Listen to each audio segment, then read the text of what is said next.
வணக்கம். நம்ம RRB NTPC group டிக்கான ப்ரீவியஸ் இயர் கொஷின் பேப்பர் சீரீஸில் இப்போ நம்ம பார்க்கக்கூடியது ஆர்ஆர்பி என்டிபிசியோட ஒரு ஷிஃப்ட் கொஷின். ஏற்கனவே ஒரு 2 கொஷின் நம்ம சால்வ் பண்ணியிருப்போம், உங்களுக்கு தெரியும் இல்லையா? ஸோ இது இன்னொரு ஷிஃப்டோட கொஷின் பேப்பர். ஸோ இதில் இருக்கக்கூடிய ஆப்டிடியூட் அண்ட் ரீசனிங் கொஷின் பேப்பர்ஸை பார்க்கலாம். ஜிஎஸ் கொஷின் தனியாக டிஸ்கஸ் பண்ணிகிட்டு இருக்கோம், சரிங்களா? ஸோ அதுக்கான வீடியோஸும் போட்டுட்ருக்கோம். தனித்தனி பிளேலிஸ்ட் இருக்கும், ஜிஎஸ்க்கு தனியாகவும் ஆப்டிடியூட் அண்ட் ரீசனிங் தனியாகவும். ஸோ யூஸ் பண்ணிக்கோங்க. ஸோ இன்றைக்கான முதல் கேள்வி என்னன்னு பார்க்கலாம். ஸோ இந்த ஜிஎஸ் கொஷின்ஸ் எல்லாம் நம்ம தனி வீடியோஸாக எக்ஸ்ப்ளனேஷன் கொடுத்து நம்ம போட்டிருக்கோம், அதை பார்த்துக்கோங்க. சரி, முதல் கேள்வி, 10 புத்தகங்களோட விலை என்ன அப்படிங்கிறத மென்ஷன் பண்ணியிருக்காங்களா? 560. அத்தகைய 56 புத்தகங்களோட விலை என்ன அப்படிங்கிறது தான் கேள்வியாக வச்சுருக்காங்க. என்கிட்ட எத்தனை புத்தகம் இருக்காமா?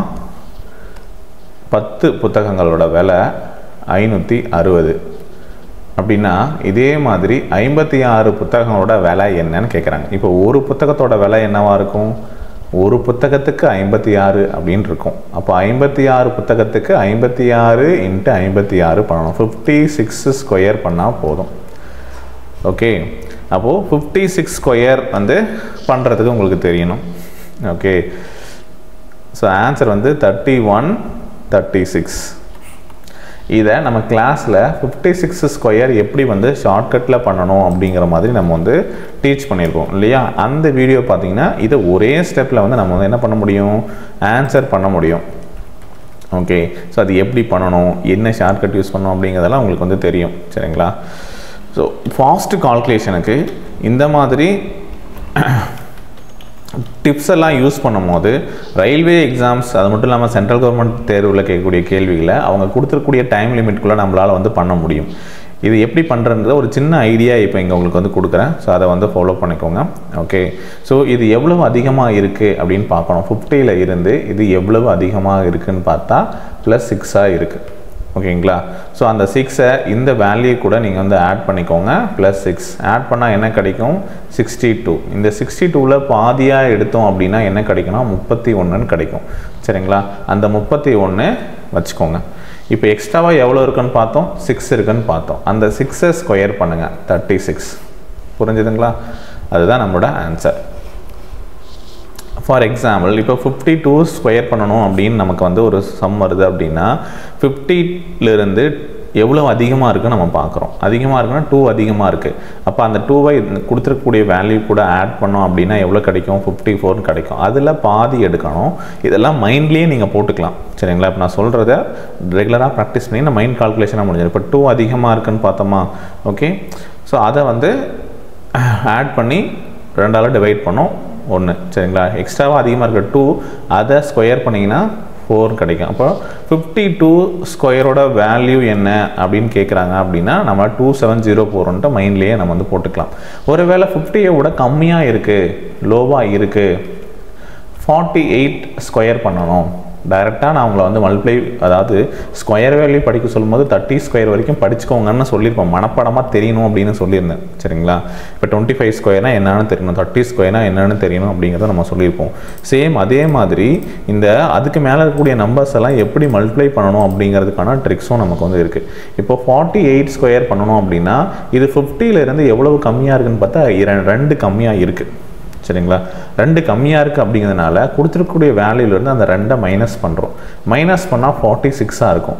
இதை 2ஆல் டிவைட் பண்ண இதெல்லாம் பாதி எடுத்துக்கணும், அவ்வளோதான் விஷயம். எவ்வளவு கம்மியாக இருக்குது, எவ்வளோ அதிகமாக இருக்குன்னு பாருங்கள். கம்மியாக இருந்தால் அந்த மைனஸ் பண்ணிடுங்க, அதில் பாதி எடுங்க, அப்போ 23ன்னு வரும்.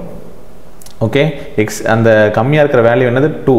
அந்த 2ஐ ஸ்கொயர் பண்ணுங்கள், 4ன்னு கிடைக்கும். வெறும் 4ன்னு எழுதுறதுக்கு பதிலாக 04ன்னு எழுதுங்க. 2304 வந்தாச்சா?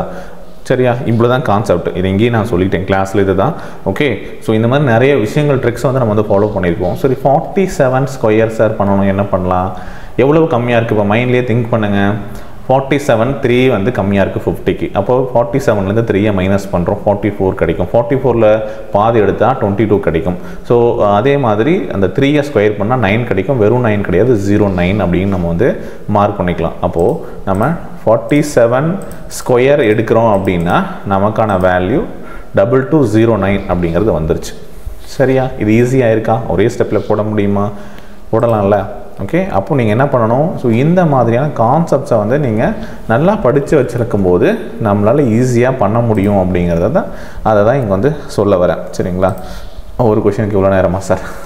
ஓகே, இதில் நிறைய விஷயங்கள் சொல்லியிருக்கேன். இந்த ஸ்கொயர் வேல்யூலாம் எங்கே ஒர்க், இந்த ட்ரிக்ஸ் எங்கே ஒர்க் ஆகுது அப்படிங்கிறதுக்கான ரியல் எக்ஸாம்பிள் இந்த எக்ஸாமில் கேட்ட கொஷின் பேப்பரை வச்சு நான் சொல்கிறேன். ஆன்சர் செக் பண்ணிடலாமா? 3136. ஓகேவா? முடிஞ்சதா? நெக்ஸ்ட் கொஷின் போகலாமா? பாருங்கள். அடுத்து ஸ்போர்ட்ஸ் பர்சன், ஷூட்டர்ஸ், ஸ்விம்மர்ஸ் அப்படின்னு சொல்லிட்டு, ஸோ நல்ல விஷயமா எல்லாத்தையும் வந்து இங்கிலீஷ்லேயும் தமிழ்லையும் வந்து ஸ்பிளிட்டப் பண்ணி வந்து அங்கேயே வந்து அடிஷ்னலாக மென்ஷன் பண்ணியும் கொடுக்குறாங்க. ஸோ இதை வந்து எந்த மாதிரி கேட்டகரைஸ் பண்ண முடியும் அப்படிங்கிறது தான் நம்மளோட கேள்வியாக இருக்குது. சரிங்களா? இதை வந்து கம்பேர் பண்ண சொல்கிறாங்க. கம்பேர் பண்ணும்போது ஓகே இது எந்த மாதிரியான கம்பேரிசனுக்குள்ளே வரும் அப்படிங்கிறத கேட்குறாங்களா? இதில் வந்து ஸ்போர்ட்ஸ் பர்சன் அப்படிங்கிறவங்க ஷூட்டர்ஸும் வருவாங்க, ஸ்விம்மர்ஸும் வருவாங்களா மாட்டாங்களா? அப்போது ஷூட்டர்ஸ் ஒரு கேட்டகரி, அதே மாதிரி ஸ்விம்மர்ஸ் ஒரு கேட்டகரி. ஆனால் இவங்க ரெண்டு பேரும் ஸ்போர்ட்ஸ் பர்சனுக்குள்ளே வருவாங்க. அப்படி தானே அர்த்தம்? அப்போது அப்படி இருக்கக்கூடிய டயக்ராம் பார்த்தோம் அப்படின்னா முதல் ஆப்ஷன் தான், அதை மார்க் பண்ணிவிடுங்க. ஆன்சர் செக் பண்ணணுன்னா ரைட், ஃபஸ்ட் ஆப்ஷன் கரெக்டாக தான் இருக்குது. ஓகே, நெக்ஸ்ட் கொஷின் பார்க்கலாம். அடுத்த கேள்வியில் என்ன கேட்டிருக்காங்க, பின்வரும் எந்த நிகழ்வுகளில் முக்கோணம் ஏபிசி ஆனது முக்கோணம் பிக்யூஆரை ஒத்திருக்கிறது அப்படின்னு சொல்லி கேட்டிருக்காங்க. ஸோ இதுக்கான ஆன்சர் என்னவாக இருக்கும்? நமக்கு முக்கோணம் கொடுத்துட்டு அதனுடைய வேல்யூஸ் என்ன அப்படின்னு சொல்லிட்டு கேட்குறாங்களா? ஸோ இதை வந்து எப்படி சால்வ் பண்ணலாம், எந்த மாதிரி வந்து கேட்குறாங்க என்னன்னு அண்டர்ஸ்டாண்ட் பண்ணிவிட்டு சால்வ் பண்ணணும். ஸோ ஆப்ஷன் 1 எந்த நிகழ்வுகளில் முக்கோணம் ஏபிசியை வந்து பிக்யூஆர் அப்படிங்கிறது ஒத்திருக்கிறது அப்படின்னு சொல்கிறாங்க. ரெண்டு முக்கோணம் கொடுத்துருக்காங்க, ரெண்டுக்குமான சிமிலாரிட்டி ஏதாச்சும் இருக்கா அப்படிங்கிறத கேட்குறாங்க. சரிங்களா? ஸோ எப்படி கண்டுபிடிக்கலாம்? ஆப்ஷன்லேருந்து தான் போயாகும். ஏன்னா அவங்க கொடுத்துருக்கிறது ஆப்ஷன் தானே கொடுத்துருக்காங்க. ஸோ அந்த ரெண்டு கண்டிஷனையும் சாட்டிஸ்ஃபை பண்ணுற மாதிரி இருக்கான்னு பார்க்கலாம். ஃபர்ஸ்ட் ஆப்ஷன் பார்த்தோம் அப்படின்னா இதில் கேட்டிருக்கக்கூடியது நமக்கு கோணங்கள் கொடுத்துருக்காங்க, எல்லா கோணமும் இந்த கண்டிஷனை சாட்டிஸ்ஃபை பண்ணதா அப்படின்னு பார்த்தோம் அப்படின்னா இது 40, 60, 80. இப்போ ஏ கோணமும் ஆங்கிள் பியும் ஈக்குவலாக இருக்குது. பட் பி வந்து 60 இருக்குது, கியூ வந்து 20 இருக்குது. ஸோ இது வந்து சிமிலராக இருக்காது. ரெண்டு கோணமும் சிமிலராக இருக்குமான்னு பார்த்தா ரெண்டு ட்ரையாங்கிளும் சிமிலராக இருக்காது. அடுத்து பக்கங்களை வச்சு ஒரு ஆப்ஷன் கொடுத்துருக்காங்க. AB value 2.5, BC value 2.5, CA value 3.5. இப்போ ஒரு ட்ரையாங்கிள் இருக்குது அப்படின்னா அதனுடைய பக்கங்கள் 2.5 ஆகும், 4.5 ஆகும், அடுத்து வந்து 3.5 ஆகும் இருக்குது. சேம் இதே மாதிரி இது வந்து ஒன்று வந்து 5 ஆகும், ஒன்று வந்து 9 ஆகும், இன்னொன்று வந்து 7 ஆகும் இருக்குன்னு வச்சுக்கோங்க.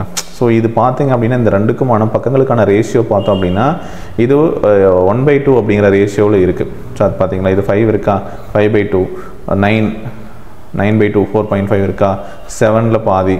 சரிங்களா? ஸோ அந்த ரேஷியோ பார்த்தோம் அப்படின்னா ஒற்று காணப்படுகிறது. சரிங்களா? அதுக்கான ஒத்திருக்கக்கூடிய தன்மை இருக்குது. ஸோ இது ஆன்சர். ஓகேங்களா? பட் இது வந்து பார்த்திங்கன்னா இது 50 டிகிரி, இது 50 டிகிரி. பட் பி ஆங்கிளும் கியூ ஆங்கிளும் ஈக்குவல் கிடையாது. ஸோ இது வராது.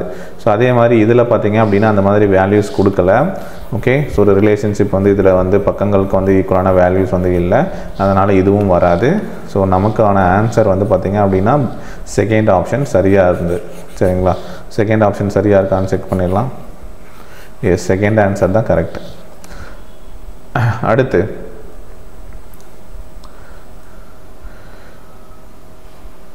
நெக்ஸ்ட் கொஷின் பாருங்கள். இந்த மாதிரி ஸ்கிராபிள் விளையாட்டில் கூடுதல் புள்ளிகளை தரும் அடுத்த வார்த்தை தரப்பட்டுள்ளது. விருப்பத் தேர்விலிருந்து கண்டறியும் ஒரு எழுத்தின் புள்ளிகள் என்பது ஆங்கில எழுத்து வரிசையில் இருக்கும் ஒரு இடத்தின் எண்ணிக்கையாகும் அப்படின்னு சொல்கிறாங்க. ஸோ இது என்ன கொஷின் அப்படிங்கிறத ஃபஸ்ட்டு நீங்கள் வந்து அண்டர்ஸ்டாண்ட் பண்ணிக்கணும். சரிங்களா? ஸ்கிராபிள் கேம் அப்படின்னு சொல்லுவாங்க இல்லையா? ஸோ அதை வந்து சொல்கிறாங்க. சரிங்களா?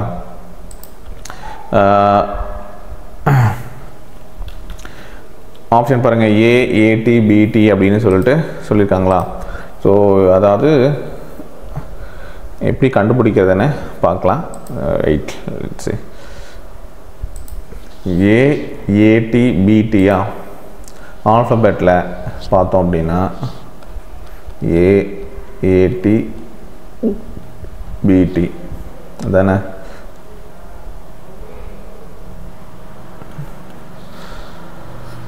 ஓகே,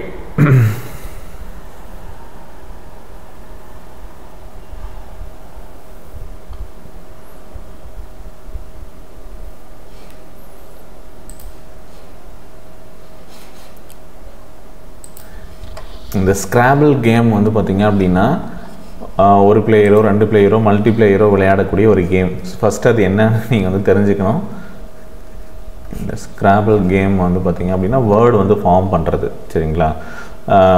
ஃபார் எக்ஸாம்பிள் நீங்கள் வந்து உங்களுக்கு வந்து நிறைய லெட்டர்ஸ் இருக்கக்கூடிய ஒரு பாக்ஸ்குள்ளே நிறைய லெட்டர்ஸ் இருக்கக்கூடிய ஒரு இதாக வந்து கொடுத்துருவாங்க. ஏபி அப்படின்னு சொல்லிட்டு சின்ன சின்ன டைல்ஸாக வந்து பார்த்திங்கன்னா இருக்கும். சரிங்களா? அதுலேருந்து நீங்கள் பிக் பண்ணி நீங்கள் அதுலேருந்து வேர்டு வந்து ஃபார்ம் பண்ணுற மாதிரி இருக்கும். இது ஒவ்வொன்றுக்கும் ஒரு பாயிண்ட்ஸ் இருக்கும். ஏனா வந்து 1, பினா 2, சினா 1, அந்த மாதிரி அவங்க பாயிண்ட்ஸ் வச்சுருப்பாங்க. டிஃபிகல்ட்டான வேர்ட்ஸ்க்கு ஒரு பாயிண்ட்ஸும் இதுக்கும் ஒரு பாயிண்ட்ஸும். பட் நமக்கு இங்கே கொஷினில் என்ன அப்படின்னா இந்த விளையாட்டில் கூடுதல் புள்ளிகளை தரக்கூடிய அடுத்த வார்த்தை என்னன்னு கேட்குறாங்க. சரிங்களா? தரப்பட்டுள்ள விருப்பு தேர்வுலேருந்து கண்டிருக்கும் ஒரு எழுத்தின் புள்ளி என்பது ஆங்கில எழுத்து வரிசையில் உள்ள அது இருக்கும் இடத்தினோட எண்ணிக்கை. இப்போ பாயிண்ட்ஸ் அப்படிங்கிறத எதை சொல்கிறாங்க அப்படின்னா, இப்போ ஏன்னா அது 1வது பிளேஸ் இருக்குது, அப்போ அதுக்கு 1 பாயிண்ட்ஸு. சரிங்களா? டி அப்படிங்கிறது 20வது பிளேஸ் இருக்குது, அப்போ அதுக்கு வந்து 20 பாயிண்ட்ஸு. அந்த மாதிரி அடுத்து வந்து எந்த வேர்டை ஃபார்ம் பண்ணால் நமக்கு அதிகமான பாயிண்ட்ஸ் வந்து கிடைக்கும் அப்படிங்கிறது கேள்வியாக கேட்டிருக்காங்க. ஓகேங்களா? புரிஞ்சுக்கோங்களா? இது வந்து ஒரு வேர்டாக ஃபார்ம் பண்ணுறது அப்படின்னு நான் முதலே சொல்லிட்டேன். பட் அந்த கேமில் வந்து வந்து அதுக்கு வந்து பாயிண்ட்ஸ் ஒவ்வொன்றுக்கும் ஒரு மாதிரி வேறு மாதிரி பாயிண்ட்ஸ் இருக்கும். போர்டு வச்சு கூட விளையாடுவாங்களா, அந்த போர்டில் வந்து பார்த்திங்கன்னா ட்ரிபிள் பாயிண்ட்ஸு, டபுள் பாயிண்ட்ஸ் அந்த மாதிரி இருக்கக்கூடிய ஆப்ஷன்ஸ்லாம் இருக்கும் அதில் க்ரியேட் பண்ணுற மாதிரி. ஓகே, சரி. இங்கே வந்து நம்ம இந்த கேமில் இப்போ நமக்கு என்ன மாதிரியான பாயிண்ட்ஸ் வந்து அதிகமான பாயிண்ட்ஸ் கொடுக்கும் அப்படிங்கிறத கேட்டிருக்காங்க. ஓகே, ஸோ ஃபஸ்ட்டு ஒன் வந்து பார்த்திங்க அப்படின்னா ஒரு இதை வந்து க்ரியேட் பண்ணியிருக்காங்க அப்படிங்கிறதும் அதுக்கான பொசிஷன் வேல்யூ தான் நம்ம வந்து பாயிண்ட்ஸாக எடுத்துக்கணும்னு அவங்களே இன்ஸ்ட்ரக்ஷன் கொடுத்துட்டாங்க. ஒரு எழுத்தின் புள்ளிகள் என்பது அந்த ஆங்கில எழுத்து வரிசையில் அது இருக்கும் இடத்தினோட எண்ணிக்கையை குறிக்கும். சரிங்களா? Okay, marks of a letter or its position number இந்த இங்கிலீஷ் ஆல்ஃபபெட் எந்த பொசிஷனில் இருக்குதோ அந்த பொசிஷன் தான் அதனுடைய மார்க்ஸ் அப்படின்னு சொல்கிறாங்க. அப்போது அதிகமான வேல்யூ இருக்கக்கூடியதை தான் நம்ம வந்து பாயிண்ட்ஸ் எடுக்க முடியும். அப்போ ஒவ்வொன்றுக்கும் நீங்கள் கண்டுபிடிக்கணும். இப்போ பினா 2, ஏனா 1. ஃபஸ்ட் ஒன் பார்க்கலாம். பாத் அப்படின்னு இருக்கா. ஸோ அது வந்து 2 + 1 + 20 + ஹோட வேல்யூ 8. அப்போது இது எல்லாத்தையும் ஆட் பண்ணால் நமக்கு 21 தான் கிடைக்குது. ஓகேங்களா? BATS bats.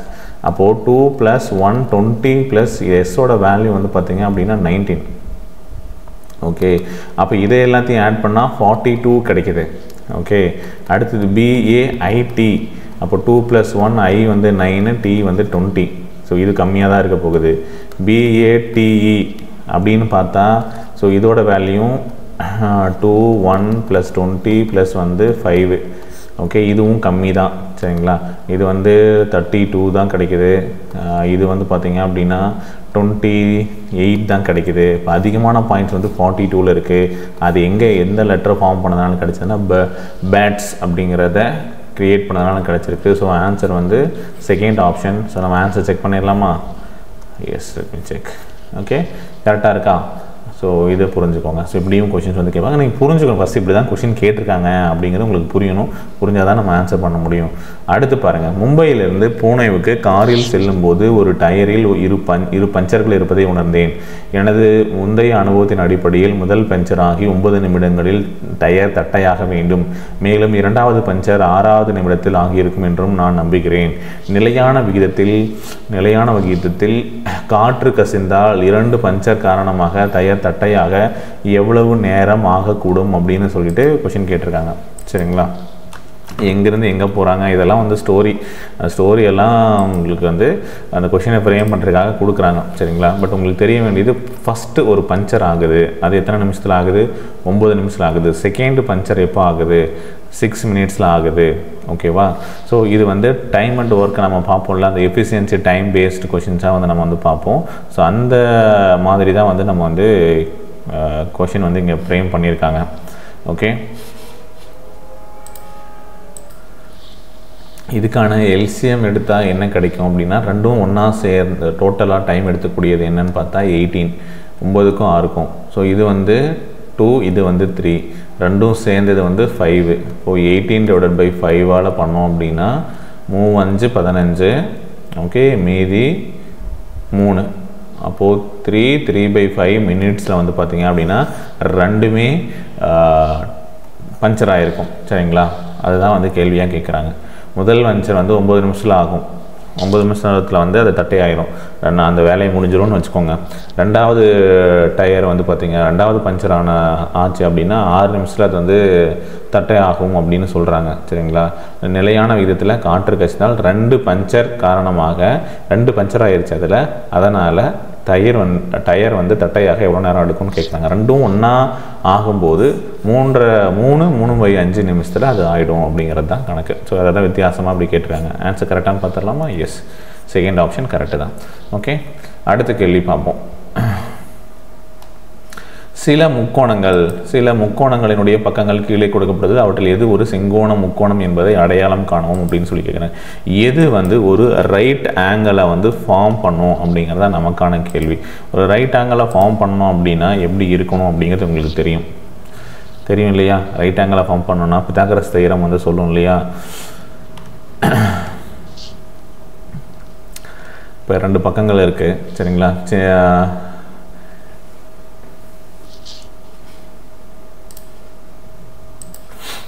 பித்தாகரஸ் தியரம் என்ன சொல்லுது அப்படின்னா,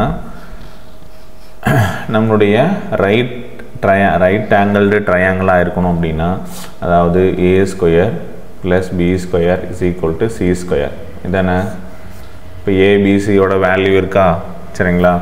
ஏபி வந்து ஷார்ட்டர் சைட்ஸ், சி வந்து ஹைப்போட்டெனியஸ் அதாவது கர்ணம். சரிங்களா? அந்த அடுத்துள்ள பக்கம் மற்றும் எதிர்பக்கங்களின் வர்க்கங்களின் கூடுதலானது கர்ணத்தினுடைய வர்க்கத்துக்கு சமமாக இருக்கும் அப்படிங்கிறது பித்தாகரஸ் தியரம். தெரியும் இல்லையா? செங்கோண முக்கோணத்தில். ஓகே, அப்போது 7 இருக்குது, 7² + 24² = 25² இருக்குமா அப்படின்னு செக் பண்ணுங்கள். 7 வந்து 49, 24 வந்து 576 = 25² = 625 இருக்கும். 576ம் 49ம் ஆட் பண்ணால் 625 வரும். எஸ், ஈக்குவல் தான். ஓகேங்களா? அப்போ இது சரியாக இருக்குது. அப்போது ஃபஸ்ட் ஆப்ஷன் ஆன்சராக இருக்கும். மற்ற ஆப்ஷனை செக் பண்ணோம் அப்படின்னா 4² + 5² = 7² ஆனால் ஆகாது.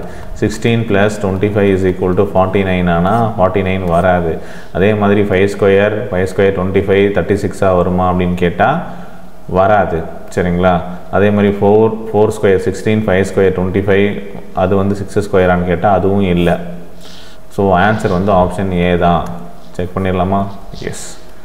ஸோ பேசிக்கான விஷயம் தெரியணும். அடுத்து 0.23 பார் + 0.22 பார் அப்படின்னு சொல்லிட்டு இதை எப்படி சால்வ் பண்ணலாம் அப்படின்னா, இது என்ன ரிப்பீட் ஆகுதுன்னு அர்த்தம். பார்னு போட்டால் எத்தனை நம்பர் மேலே பார் இருக்கோ அந்த நம்பர் ரிப்பீட் ஆகிட்டு இருக்குன்னு அர்த்தம். 23 23 23 அப்படின்னு சொல்லிட்டு ரிப்பீட் ஆகும். அதே மாதிரி 0.22னா அந்த 2 நம்பர் மேலேயும் பார் இருக்குது. அப்போ அது எப்படியே ரிப்பீட் ஆகும், 2 2 2ன்னு ரிப்பீட் ஆகும். சரிங்களா? அப்போ இது ரெண்டையும் ஆட் பண்ணால் என்ன கிடைக்கும்? ஸோ இப்படி கண்டினியூஸாக போயிட்டு இருக்க போகுது. 5 4 5 4 5 4 0, அதாவது 0.45 பார். சரிங்களா? ஒன்று இது ஆன்சராக இருக்கும், இல்லை 0.4545 போயிட்டு இருக்கு இல்லையா, அதுதான் ஆன்சராக இருக்கும். ஸோ அந்த ஆன்சர் செகண்ட் ஆப்ஷனில் இருக்குது. செக் பண்ணிடுவோமா? சரியான ஆன்சர் முடிஞ்சு. அடுத்து, ஒரு உருளை மற்றும் கூம்பு ஒரு அடிபாக ஆரத்தையும் மற்றும் ஒரே உயரத்தையும் கொண்டுள்ளன எனில் உருளையின் கனளவு கூம்பின் கனளவு உடைய விகிதம். இப்போ நீங்கள் டிஎன்பிசி படிக்கிறவங்க தான் இந்த மாதிரி கொஷின்ஸ் நிறையா பார்த்துருப்பீங்க. சிமிலராக அதே மாதிரி தான் வந்து இங்கேயும் கொஷின்ஸ் இருக்கும். கொஞ்சம் சின்ன சின்ன வித்தியாசப்பட்ட கொஷின்ஸ் வந்து இங்கே இருக்கும். சரிங்களா? ஸோ அது வந்து நீங்கள் அங்கே படிச்சிருக்கவங்க தான் டேரெக்டாக இதை புரிஞ்சிக்க முடியும், உங்களால் வந்து அண்டர்ஸ்டாண்ட் பண்ணிக்க முடியும். கான்செப்ட் எல்லாத்துக்கும் ஒன்று தான். ஓகே, ஸோ ஆன்சர் பண்ணலாம். இப்போ நமக்கு வந்து அந்த சிலிண்டர் கோன் வந்து சேம் ஹைட்டையும் ரேடியஸையும் வச்சுருக்கு அப்படின்னு சொல்கிறாங்களா? அப்போது நமக்கு அதுக்கான முதல்ல ஃபார்முலா தெரியணுமா? என்ன சொல்கிறாங்க? ஒரு உருளை மற்றும் ஒரு கூம்பு ஒரே அடிபாக ஆரத்தை கொண்டு இருக்குது அப்படின்னு சொல்கிறாங்க. ஒரு உருளை, சரியா? ஒரு சின்ன எக்ஸாம்பிள் சும்மா வரைகிறேன். இது வந்து ஒரு கூம்புன்னு வச்சுக்கோங்க. சரிங்களா? இது அடிபாக ஆரம், இது வந்து 6 இல்லையா? ரெண்டும் சேமாக இருக்குன்னு சொல்கிறாங்க. அதே மாதிரி உயரம், சரிங்களா? இது வந்து உயரம் h, இந்த ஹச்சும் சேமாக இருக்குது அப்படின்னு சொல்கிறாங்க. சரிங்களா? அப்போது அதனுடைய கனளவுக்கு இடையான விகிதம் என்னன்னு கேட்குறாங்க. அப்போது வால்யூம் ஆஃப் சிலிண்டர் வந்து பார்த்திங்க அப்படின்னா πr², உருளையினுடைய கனளவு πr²h. வால்யூம் ஆஃப் கோன் வந்து பார்த்திங்கன்னா 1/3 πr²h. அவ்வளோதான் வித்தியாசம். சரிங்களா? அந்த உருளையில் 1/3 தான் கூம்பு இருக்கும் அப்படிங்கிறத நம்ம படிச்சிருக்கோம். கான்செப்ட் அது தெரிஞ்சால் தான் அதை ஆன்சர் பண்ண முடியும். சரியா? அப்போது சிமிலர். அப்போது இது பார்த்திங்க அப்படின்னா இப்போ என்ன சொல்கிறாங்க? இந்த பை கேன்சல் ஆகிருமா? r² ரேடியஸ் வந்து பார்த்திங்கன்னா உருளையின் கூம்பு ஒரே அடிபாக ஆரத்தை வச்சுருக்கு, இதுவும் கேன்சல் ஆயிரும்.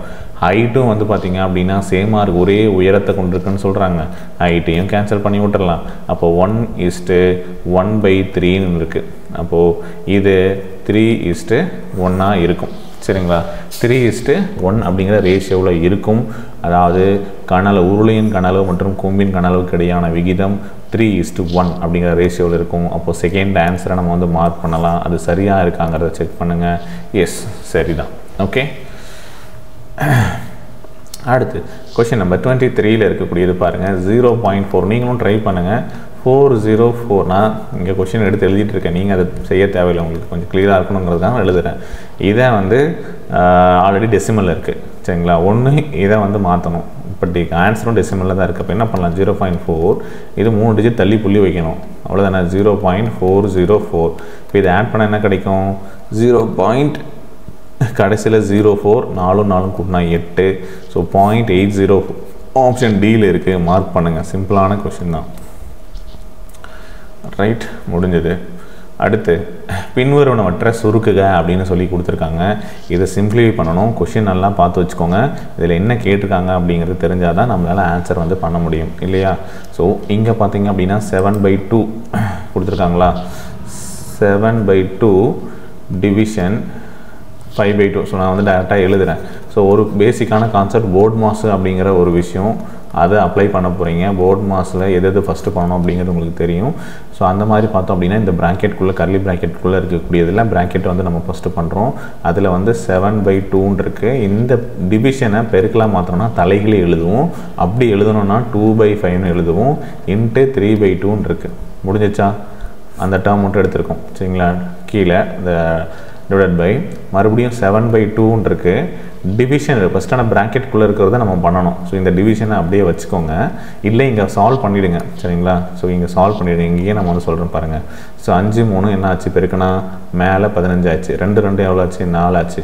ஸோ டிவிஷன் 15/4 இருக்கும். அதுதான் நான் இங்கே எழுதியிருக்கேன். சரிங்களா, ஸோ இதை நம்ம வந்து பெருக்கலாக மாற்றணும்னா தலைகீழ் எழுதுவோமா, பெருக்கலாக மாற்றிட்டு 4/15 எழுதுவோம். சரியா, இதுதான் பண்ணியிருப்போம். ஓகே, உங்களுக்கு வந்து ஒவ்வொரு ஸ்டெப்பாக எழுதணும்னா எழுதுகிறேன். பட் நீங்கள் பண்ணும்போது இதெல்லாம் உங்களுக்கு மைண்டே தெரியும், நீங்கள் வந்து கால்குலேட் பண்ணிக்கலாம் அப்படிங்கிறத சொல்கிறேன். 15/4 இருக்கும். அடுத்த ஸ்டெப்பில் பார்த்தீங்கன்னா இது கேன்சல் பண்ணிடலாமா. இப்போ 7 3 பெருக்குனா என்ன கிடைக்கும், 21. கீழே 5 2 பெருக்குனா 10. ஸோ இந்த பார்க்கு கீழே 7/2 இன்ட்டு 4/15 தலைகளே எழுதுவோமா. இதை இதால் கேன்சல் பண்ணால் 2. ஓகே, இப்போ 7 2 14. Okay, 7 2 14.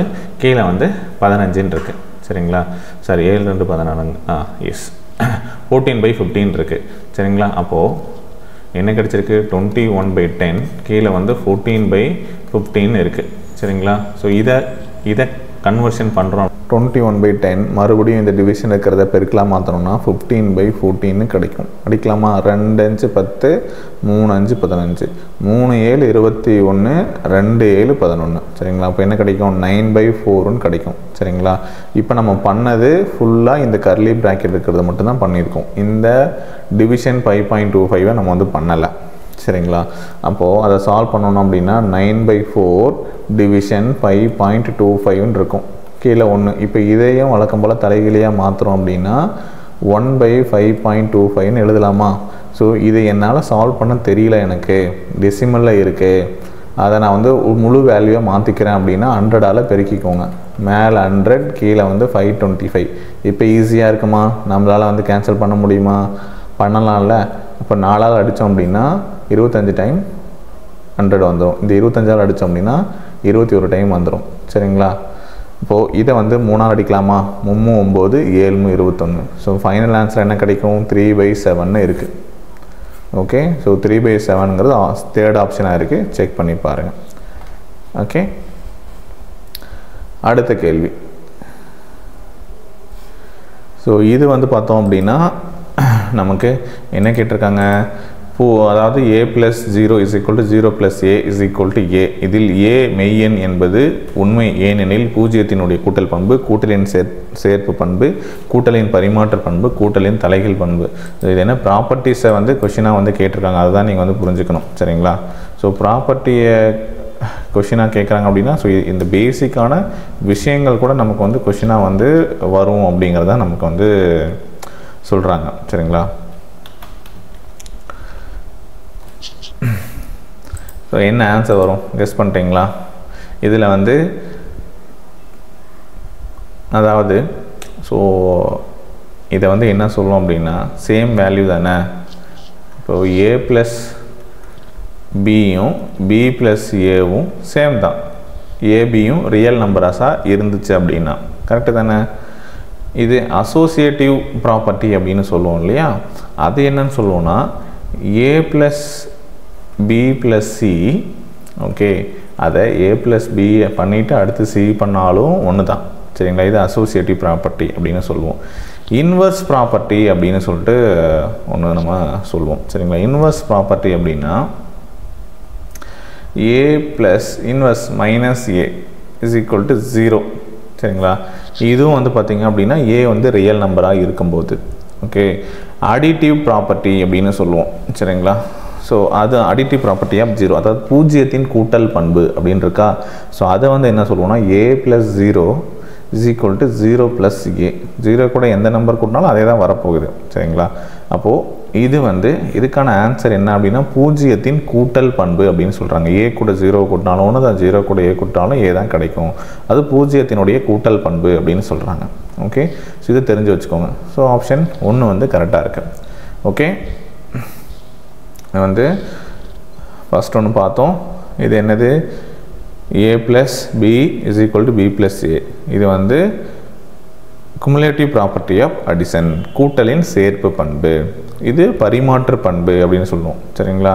Associative property of addition, கூட்டலின் தலைகீழ் பண்பு. சரிங்களா? இது வந்து இன்வர்ஸ் ப்ராப்பர்ட்டி ஆஃப் அடிஷன். சரிங்களா? இது தெரிஞ்சு வச்சுக்கோங்க. Okay, right. அடுத்து வேறு ஏதாவது கேட்கலாம் இந்த மாதிரி.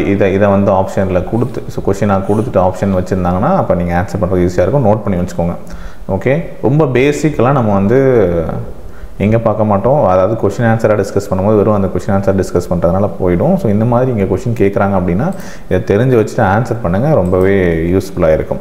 அடுத்து தரப்பட்டுள்ள வரைபடத்தில் 2019 மார்ச்சில் எலக்ட்ரானிக் பொருட்கள் விற்பனை செய்யக்கூடிய ஒரு கடையில் விற்பனையாகியுள்ள லேப்டாப்கள் மொபைல்களோட எண்ணிக்கை இடையே உள்ள வித்தியாசத்தை பிற பொருட்களினுடைய விற்பனையோடு கணக்கிடவும் அப்படின்னு சொல்லியிருக்காங்க. ஸோ இந்த கிராஃபில் நமக்கு வந்து லேப்டாப்பு இது ஒவ்வொரு பொருட்களும் விற்பனையாகுதா அதை கம்பேர் பண்ண சொல்லியிருக்காங்களா. ஸோ என்ன கேள்வி என்னங்கிறத ஃபஸ்ட்டு புரிஞ்சுக்கோங்க. மார்ச் மாதத்தில் எலக்ட்ரானிக் பொருட்கள் விற்பனை செய்யும் கடையில் விற்பனையாகியுள்ள லேப்டாப் மொபைல் எண்ணிக்கை இடையே உள்ள வித்தியாசத்தை பிற பொருட்களினுடைய விற்பனையுடன் கண்டறியும். ஸோ கொஷின் என்ன? Laptop, mobile, watch, radios, TV. Okay, லேப்டாப்பும் மொபைலுமா? விற்பனையாகியுள்ள லேப்டாப்கள் மொபைல்கள் எண்ணிக்கை இடையே உள்ள வித்தியாசம் என்ன? கொஞ்சம் கொஷின் கன்ஃபியூஸாக இருக்கா? Laptops, mobiles. Okay, laptop mobile எண்ணிக்கையினுடைய வித்தியாசம். ஒரு கடையில் மார்ச் மாதத்தில் எலக்ட்ரானிக் பொருட்கள் விற்பனை செய்யும் ஒரு கடையில் விற்பனையாகியுள்ள லேப்டாப்கள் மொபைல்களோட எண்ணிக்கை இடையே உள்ள வித்தியாசத்தை பிற பொருட்களுடைய விற்பனையோடு கண்டறியணும் அப்படின்னா ஸோ லேப்டாப் ப்ளஸ் மொபைல் ரெண்டும், அப்புறம் மற்ற பொருட்கள். லேப்டாப் வந்து எவ்வளோ விற்பனையாகிருக்கு? 500. மொபைல் வந்து பார்த்திங்கன்னா 600. ஸோ 500 ஒரு 600 குறைஞ்சிருச்சு, 1100 விற்பனையாகிருக்கு. ஓகேவா? Laptop plus mobile, laptop plus mobile. இப்போது இதே மாதிரி மற்ற பொருட்கள்லாம் என்ன இருக்குது? Watch, radios, TV. ரேடியோஸ் ஒரு 100, டிவி பார்த்தோம் அப்படின்னா 300. ஓகே, அடுத்து வாட்சஸ் பார்த்தோம் அப்படின்னா 200. அப்போ இது எல்லாத்தையும் ஆட் பண்ணால் 600 கிடைக்குது. இப்போ ரெண்டுக்குமான வித்தியாசம் என்னன்னு கேட்குறாங்க.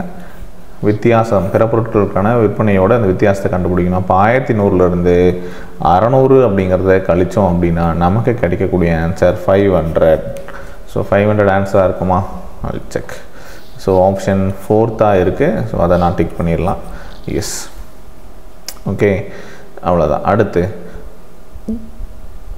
ஓகே, ஒரு கோளத்தினுடைய ஆரம் இரட்டிப்பாக்கப்பட்டால் புதிய கோளத்தின் கன அளவு மற்றும் அசல் கோளத்தினுடைய கன அளவு இடையே உள்ள விகிதம் என்னவாக இருக்கும்? ஸோ இதுக்கும் வந்து நம்ம வந்து ஃபார்முலா தான் நமக்கு வந்து தெரியணும்.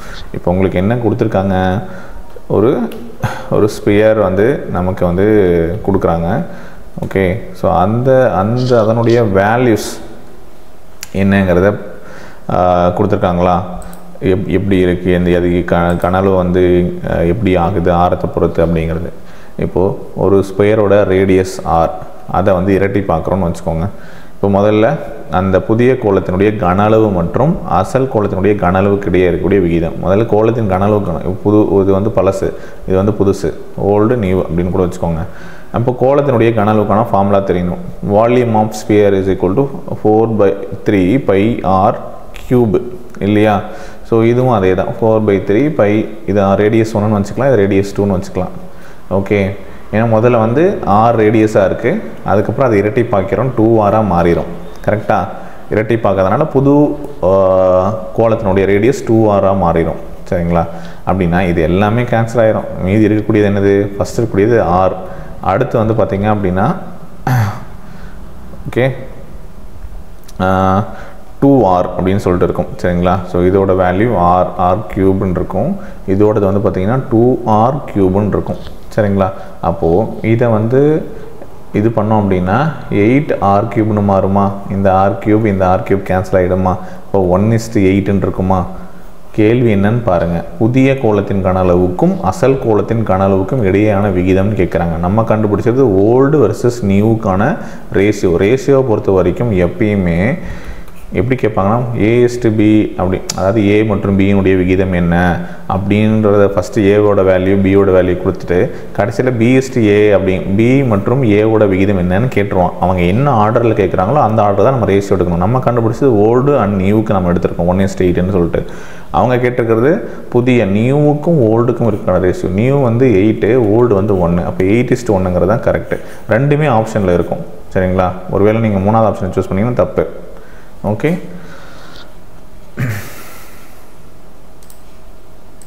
இதே போல் இன்னும் நிறைய கொஷின்ஸ் வந்து அடுத்தடுத்த வீடியோஸில் நம்ம வந்து டிஸ்கஸ் பண்ணுவோம். கண்டிப்பாக இந்த வீடியோ பிடிச்சிருக்கோம் அப்படின்னு நினைக்கிறேன். ஆர்ஆர்பி குரூப் டிக்கான டெஸ்ட் சீரியஸ் வீடியோ கிளாஸ் பற்றின டீட்டெயில்ஸ் கீழே டிஸ்கிரிப்ஷனில் வச்சுருக்கேன்.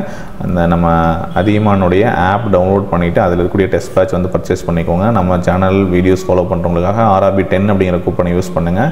அடிஷ்னலாக 10% டிஸ்கவுண்ட்டும் உங்களுக்கு வந்து கிடைக்கும். யூஸ் பண்ணிக்கோங்க. உங்கள் ஃப்ரெண்ட்ஸ்க்கும் ஷேர் பண்ணி விடுங்க. வீடியோ பிடிச்சிருந்தால் கமெண்ட்டை மென்ஷன் பண்ணுங்கள். இன்னும் நிறைய வீடியோஸ் வேணுமா, என்ன மாதிரி வேணும் அப்படிங்கிற ஏதாவது உங்களுக்கு சஜஷன் இருந்தாலும் அதை கொடுங்க, அப்டேட் பண்ணுறோம். Okay, thank you.